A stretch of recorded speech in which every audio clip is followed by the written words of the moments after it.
Waking up in the apocalypse, you become the hero who is destined to draw the sacred sword and save the world along with the princess. This formula is not new to the game players today and even sounds like a cliché.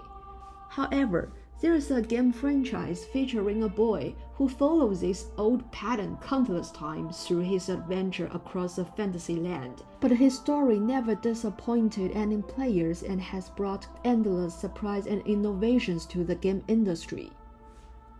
The boy is called Link, from one of the most famous game franchises, The Legend of Zelda, released by the Japanese video game company Nintendo first in 1986. Over the 35 years of history, Link has experienced fundamental changes on his art styles. It's not exaggerated to say The Legend of Zelda is a comprehensive dictionary of the evolutionary history about the game design, and it is meaningful for both players and prospective game designers to study from. So, to see how this franchise reflected the revolution process in game industry from 80s to present. And here we will mainly focus on the character design of the series protagonist, Link.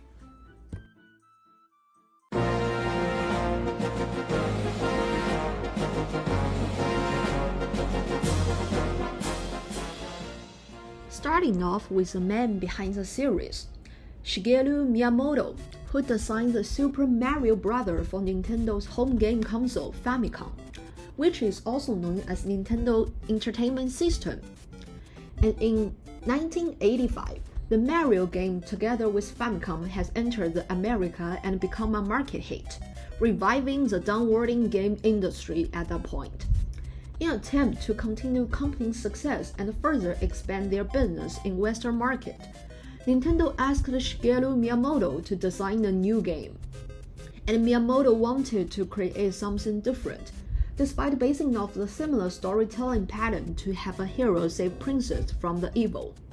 So he turned to make changes on the character, and he teamed up with the character designer Kakashi Tezuka to explore any possibilities. And the legend officially started here. On February 1986, Nintendo released The Legend of Zelda, where Link made his debut. To put it simple, Link looks like a typical elf boy from a Judeo-Christian iconography, because Miyamoto is heavily inspired by the Western fantasy tales, so he requested Tezuka to portray Link as a tribute to the recognizable Disney fairy boy, Peter Pan, including all classic features like green hat, green tunic, pointy ears, long hairs, except for the sideburns. And the basic design was locked and has been iterated many times in the franchise. But the in-game appearance of Link is very different from the concept art. The computer and the console video game in 80s were still very young. The 8-bit game console Famicom Disk System, where the game was released, could only display 54 pixel colors on screen. The artists back then had to figure out the ways to create a believable image from a limited number of color palettes. The Link from 86, The Legend of Zelda, appeared in the low-resolution 2D art style, but the game designer did their best to replicate the distinct features of Link, like the ear and claws, onto the game console. The Legend of Zelda in 1986 set a perfect launch point for the character to develop. More details were added to Link in the sequels. He grew taller, slimmer, and more sophisticated, even after Nintendo's transition to 16-bit console, which allowed more variance on the displayed pixel colors. The capacity of hardware still restricted the designer's capability to create a clean and smooth image of Link. The one-to-one replica of Link from the concept art to game was still impossible to achieve. The new Link from the 16-bit game, A Link to the Past, in 1992 remains the pixel art style, only with more vibrant color combinations and shadows on face and clothing. The early 90s brought the breakthrough on microprocessor technology, which incubated the 3D polygonal graphic rendering techniques and called the end to the 2D era. Preparing to enter the 3D market, Nintendo developed the new game console system called Nintendo 64 and succeeded in making their first 3D Mario game. But they were not settled for making sales. After a 6-year blank period, in 1998 came the Ocarina of Time, the true game changer to the series and to the entire game industry. The game prompted a revolution in game design by introducing the targeting system that allowed the player to lock on the enemy, and it is also the very first game using motion capture on character design. Dan Houser, the world-famous video game producer of GTA series, has commented on the influence of Zelda series, that anyone who makes 3D games saying that they have not borrowed something from Zelda is lying. First time in franchise, 2 versions of Link were presented in Ocarina of Time. One is younger and one grown up. Link finally got rid of his previous cartoony appearance and a funny nose, as a character designer Yoshiaki Kutsumi took suggestion from his wife. The white leggings and earring made him the sharpest and coolest Link ever look. The polygon Link was far more detailed, and the use of motion capture allowed the Link to act more naturally and realistically, plus having many lifelike gestures in-game. But there were still tech limitations that rendered the character very rigid and resembling a polygon. But Nintendo later remade the game on 3DS and presented a fantastic smooth looking of character with less edges. The in-game model also very closely resembled the official art, and being the highest rated game of all time, Ocarina of Time truly set off the whole series and inspired countless great roleplay games in the following age. But people were all guessing that Nintendo would keep this dark tone, realistic art style in their sequels after they saw the teaser trailer on 2000 Space World Expo. Miyamoto decided to surprise everybody by presenting the Wind Waker in 2001 like this. Fans all went nuts and heavily criticized that it was a complete regression and they felt so childish and fooled. The game was designed to actually hype the Nintendo's new console, GameCube, with a new rendering method called cel shading. It was rather a new technique by the time, and no one ever applied it in the gameplay. But Nintendo was not intimidated and decided to try it out anyway, which was proven to be the right move. And the cel shading graphics provided a light color palette that blends so well with the vast empty ocean scene in the game, and it gave a consistent and long-lasting visual quality. While previous works like Ocarina of Time and Majora's Mask now look age away, Link from the Wind Waker still maintained a refreshing and timeless look without losing appeals. This cute and simplified version, now called Toon Link, was held in such a high regard and has become iconic after the actual release of game. And Nintendo even based the later sequels of this adorable model, and Toon Link is actually one of the longest lasting look in the entire franchise. Nintendo never stops making things up, and moving on from the GameCube to Wii era, another drastic change in art style was made again upon the release of Twilight Princess in 2012.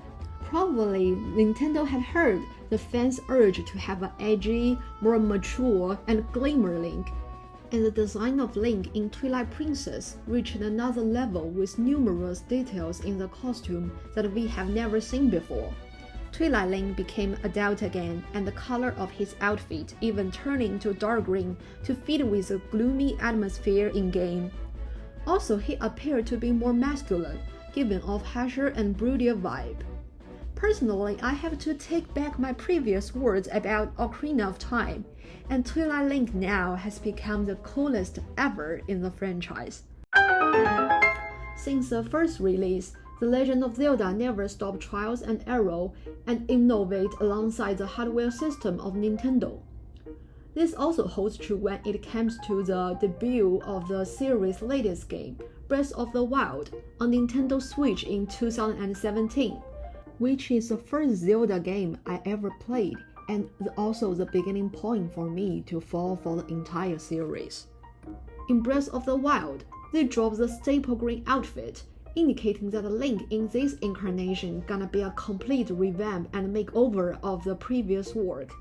Breaking the convention, now you can even close link yourself in Breath of the Wild according to your personal aesthetics. The canon outfit has become the blue champion tunic, but you can still get the classic green one after you complete the 120 shrines in the game. New technology features were also brought into the game, including the detailed physics engine, chemical interaction system, and the high-definition visual presentation, thanks to the strong performance of the new console. Breath of the Wild also borrowed the cel-shading technique from the Wind Waker to create more appealing character design.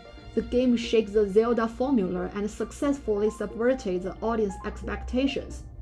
It is a true masterpiece with care to the every details within the game. And the game integrated all merits from the previous works. 2 years after Breath of the Wild, Nintendo released a spoiler of the sequel to this game. And from the latest trailer, we can see that Link experiences some fundamental change on his outfit again, and become quite truly wild. The length of the development cycle is still unknown, as they recently announced a delay of the launch for the new game. And we won't know anything about what Link would be like, or where the story about the hero and the princess would go next until the date of the actual release. Notably, there's continuing debate surrounding the mimicry of Western convention in the Japanese video games. It is no stretch to imagine that the shareholders of the game company has pushed a designer to mimic the popular Western game aesthetics in order to appeal to the global market. Throughout its history, the Zelda franchise appealed to global market by downplaying Japanese elements in favor of connection to the Western history and game aesthetics. It is not saying that there's no trace of Japanese elements in game.